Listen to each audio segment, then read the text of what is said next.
राम मंदिर, ये राम की जन्मभूमि। अभी राम मंदिर का चर्चा ही कम नहीं हुआ कि एक और खबर सामने ये आ रही है कि 14 फेब वैलेंटाइन डे पर भारत के प्राइम मिनिस्टर नरेंद्र मोदी साहब अबू धाबी के फर्स्ट हिंदू टेंपल का इफ्तिताह करेंगे। उसको बनाने के लिए जो टेक्नोलॉजी इस्तेमाल हुई है, आज तक दुनिया के अंदर किसी मुल्क ने वो टेक्नोलॉजी इस्तेमाल नहीं की सर। उसके अंदर लोहा इस्तेमाल नहीं किया गया, उसके अंदर आपने वो दूसरी कोई भी चीज़ इस्तेमाल नहीं की गई मटीरियलिस्टिक। मोदी साहब ने ना चुन चुन के वो वाली तारीखें और डेट्स और दिन रखे हुए हैं कि वो कह रहे हैं कि खूब जलाओ और जितना हो सकता है ना बस जला के राख कर दो। इसकी Ram is one of the central deities of Hinduism. जहाँ पे कृष्णा है, विष्णु है, वहां पे राम भी है। और दुनिया को वो तस्वीर जब दिखा रहे हैं तो दुनिया वाहवाही कर रही है। अमेरिका के अंदर रैलियां, उसके बाद न्यूजीलैंड के अंदर, पूरी दुनिया के अंदर उस मंदिर के लिए रैलियां निकाली जा रही है।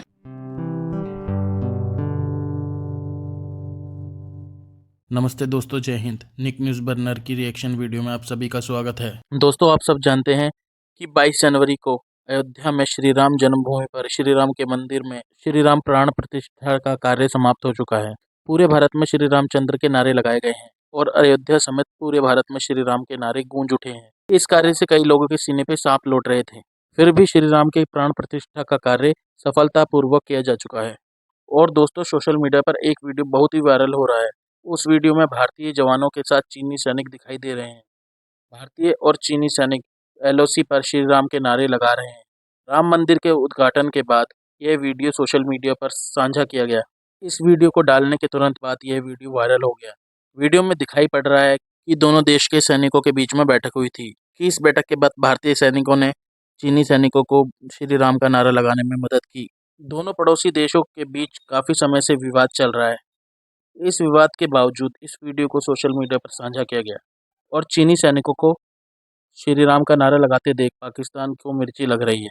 तो दोस्तों, चलते हैं आगे की वीडियो की तरफ। धन्यवाद। अभी राम मंदिर का चर्चा ही कम नहीं हुआ कि एक और खबर सामने ये आ रही है कि 14 फेब वैलेंटाइन डे पर भारत के प्राइम मिनिस्टर नरेंद्र मोदी साहब अबू धाबी के फर्स्ट हिंदू टेंपल का इफ्तिताह करेंगे। अब ये इमेजेस वायरल हो रहे हैं। ये कहां पर वायरल हो रहे हैं और ये कैसे बात निकली, मैं आपके सामने रखती हूँ। ये तो आपको पता ही है कि अबू धाबी का जो पहला हिंदू मंदिर, जिसको इस तरीके से जो है वो लिखा जा रहा है, कहा जा रहा है कि फर्स्ट टेंपल अबू धाबी का, उसको अब इनॉग्रेट किया जाएगा 14 ऑफ फेब को। आपको पता है कि 14 फरवरी को क्या होता है? पता है ना, मोहब्बत का दिन जनाब। 14 फरवरी जो है वो वैलेंटाइन डे मनाया जाता है और कहा जाता है कि ये तो मोहब्बत के मतवालों का दिन है। तो मुझे लगता है कि मोदी साहब ने ना चुन चुन के वो वाली तारीखें और डेट्स और दिन रखे हुए हैं कि वो कह रहे हैं कि खूब जलाओ और जितना हो सकता है ना बस जला के राख कर दो। इसकी वजह ये कि आपको पता है इस सिलसिले में कुछ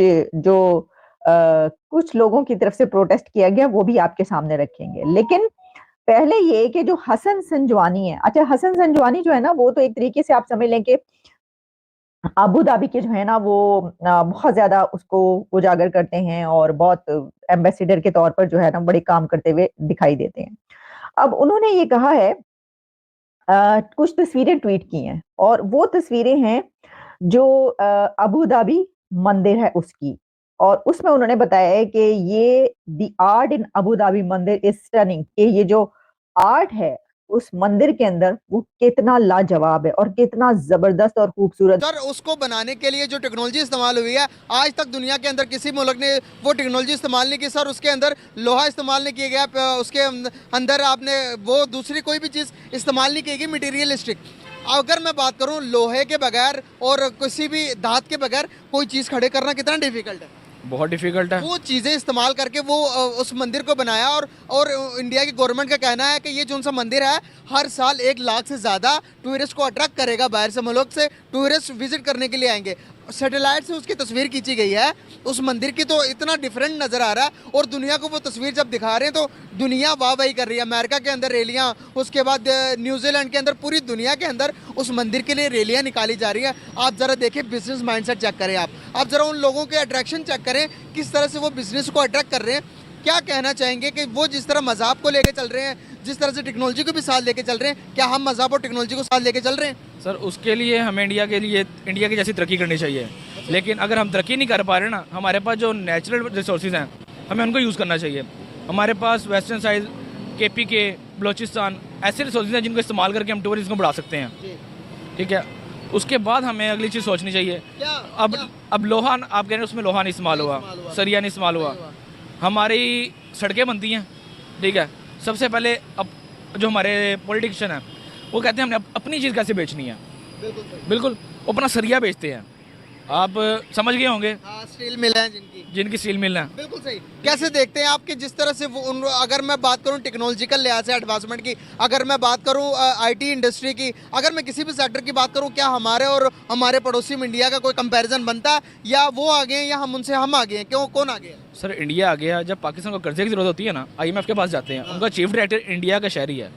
ठीक है, उसके गुटरे पकड़ते हैं, फिर उनको कर्जा मिलता है। 90s में बाबरी मस्जिद को तोड़ा गया अयोध्या में, और उसकी वीडियोस जो थी PTV पे और आई एम श्योर पूरी दुनिया में न्यूज चैनल्स पे चलाई गई। लेकिन जब बाद में पता चला मुझे कि ये इशू कितना कॉम्प्लेक्स था, हमें इस तरह बताया गया था कि कुछ रेडिकल हिंदूज हैं, जिस तरह मौलवी होते हैं उस तरह कुछ रेडिकल हिंदूज भी हैं, तो उन्होंने आके चार दौड़े और उन्होंने मस्जिद को गिरा दिया। कोई उसके कॉन्टेक्स्ट नहीं बताया गया। और ऑनेस्टली स्पीकिंग मुझे इस कॉन्टेक्स्ट का अंटिल वेरी रिसेंटली से मुराद 3-4 साल पहले मुझे तब पता चला कि इसकी इंपॉर्टेंस क्या है। राम मंदिर, ये राम की जन्मभूमि, हमने बहुत सारी मूवीज बॉलीवुड की देखी जिसमें हमें ये पता है, और ये बॉलीवुड से नहीं वैसे पता है कि Ram is one of the central deities of Hinduism.